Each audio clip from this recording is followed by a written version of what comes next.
So today we have with us Felix Boudreault, who is a principal partner and founder of F&B Advisors, a consulting firm based in Canada, but he also lives here currently in Brasilia. And Felix worked with the Canadian consulate here in Sao Paulo on a climate finance report recently. So we have him here today to talk a little bit about that report, right? Thank you for joining us. Thanks for having me. Felix. Can you maybe just start out by explaining just in general terms, what is climate finance? Sure. So climate finance doesn't have a very globally adopted definition. So in the context of what we're talking about here, in an emerging economy, we're talking about financial support that may come from international funds or local funds or private funds as well, that will help projects that would not have been funded by the traditional financial means, that will help them to actually happen in a country like Brazil. Okay. And what kind of projects are usually eligible then for climate financing? Is it available in all different sectors of the economy, or is it pretty more limited? So it's any sector that has emissions will be eligible. Typically, the projects themselves will need to be to have an additionality component to it. Whereas if it were not from this kind of support, it would not have happened. And it's any projects that in any sector that will lead to emissions reductions. Okay. When we talk about emissions reductions, this is when you're talking about kind of adaptation, mitigation projects that... Yes, yeah, absolutely as well. So adaptation and mitigation. Okay. And what are some of the most active organizations offering climate finance right now in Brazil? So for Brazil particularly, we're looking at multilateral development institutions. The Inter-American Development Bank is very active here in Brazil.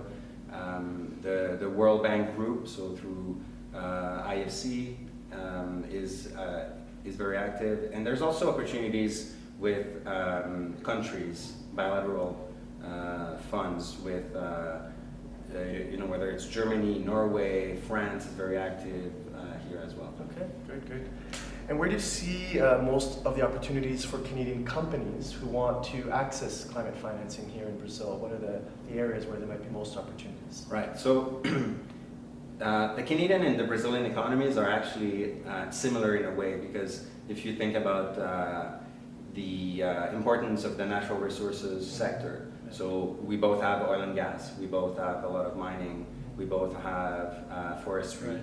And so there's actually a lot of technologies that exist in Canada that can be applied here. And so any projects in these major sectors would be great candidates. Okay, great.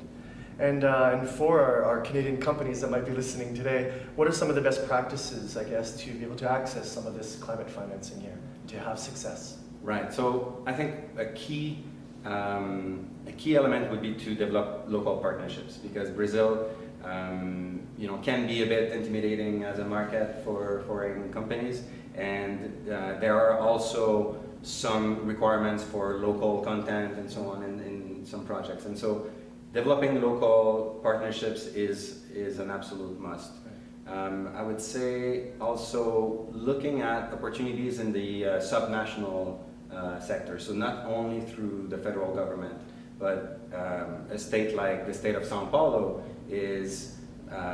has a larger population than the country of Canada, has a GDP that is the equivalent of other G20 countries, and so there are tremendous opportunities at the subnational level that Canadian companies could tap into, and they are typically a little bit easier to access. Great. Well, it was just a little bit of information about the report, but we hope that Canadian companies will tune in, because we're actually organizing a webinar with some more details with Felix as a guest, which will take place probably the second week of July. So please contact me if you want more details on that, and we hope to have you join us. Thank you very much, Felix. Thank you so much.